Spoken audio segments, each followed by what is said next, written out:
Bonjour Clémence. Bonjour Anne-Rose. Alors la Tunisie est l'un des pays marqués par le printemps arabe. Exactement, c'était donc en janvier 2011. Plusieurs pays du monde arabe ont été secoués par de véritables bouleversements politiques.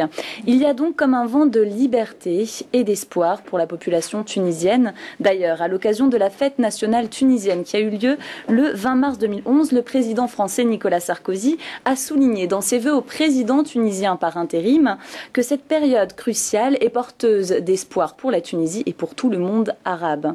Et donc la minorité chrétienne sur place s'accroche à cette espérance. Elle espère voir naître un mouvement de réforme libérale où la liberté d'expression, la liberté de culte soit respectée. Car sous le régime de Ben Ali, eh bien, les chrétiens n'étaient même pas autorisés à parler de leurs croyances de façon ouverte. La communauté chrétienne a connu de véritables restrictions.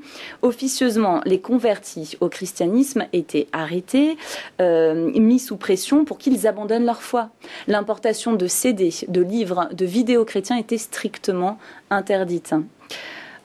Et puis, il y avait également, il faut savoir qu'il était refusé aux églises tunisiennes d'obtenir toute reconnaissance officielle. Certaines maisons de chrétiens ont été cambriolées, les malfaiteurs recherchant des preuves de leur conversion.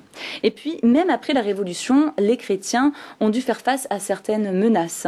Le 18 février, un prêtre d'origine polonaise, du nom de Marek Rybinski, a été trouvé égorgé dans une école à Tunis.